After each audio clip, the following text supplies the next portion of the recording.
इस देश में जहाँ धर्म और जाति के नाम पर आपको मारपीट करते और यहाँ पे बंटवारा करते आप सुनते आ रहे होंगे, वहीं पर आपको एक और लोगों के अंदर कीड़ा पनपते हुए नजर आ रहा है। वो है लैंग्वेज और भाषा का कीड़ा। महाराष्ट्र में आप देखते हैं कि बहुत सारे वहाँ के गवर्नमेंट के कार्यकर्ता वहाँ पे मराठी भाषा बोलने के लिए लोगों को फोर्स करते हैं।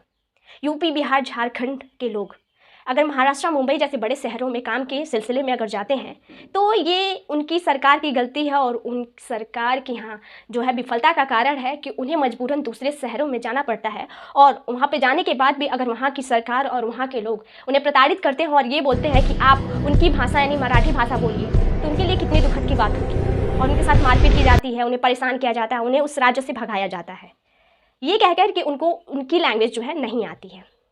इस देश में कोई भी नेशनल लैंग्वेज नहीं है। अगर आपको पता नहीं है तो इंडियन कॉन्स्टिट्यूशन में 22 भाषाओं को यहाँ पे रिकॉग्निशन मिला हुआ है। अगर इस देश में 22 भाषाओं को रिकॉग्निशन दिया गया है और जिस देश में अलग अलग कल्चर के लोग, अलग अलग रिलीजन के लोग, अलग अलग जात के लोग, अलग अलग सभ्यता संस्कृति के लोग इस देश में रहते हैं और अलग अलग भाषाओं का प्रयोग करते हैं, उस देश में आप कैसे ये मान सकते हैं कि वो आपकी भाषा जो है यूज़ करे फोर्सफुली। आप इतना उनको फ्रीडम दीजिए ना कि वो उनकी भाषा बोले और आप अपनी भाषा बोलें। सबको अपनी भाषा से प्यार होनी चाहिए। अगर आपको मराठी भाषा से प्यार है तो आप उनकी इज्जत करिए, आप वो भाषा प्यार से बोलिए ना। आप दूसरों को कैसे फोर्स कर सकते हैं उस भाषा को बोलने के लिए?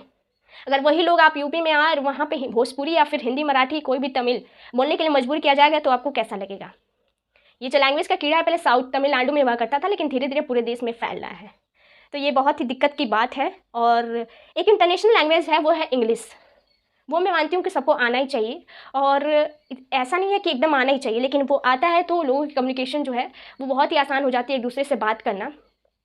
जब इस देश में कोई भी यहाँ पे नेशनल लैंग्वेज है ही नहीं, तब कैसा यहाँ पे लैंग्वेज वॉर छिड़ा हुआ है, आप ये मुझे बताइए।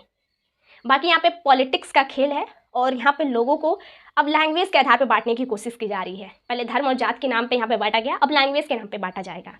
तो यही है पॉलिटिशियन का काम। अगर आप यहाँ पे जो है थोड़े से यहाँ पे चतुर हैं और थोड़े से बुद्धिमान हैं तो अपना दिमाग लगाइए और लैंग्वेज वॉर यहाँ पे बंद करिए। Thank you so much.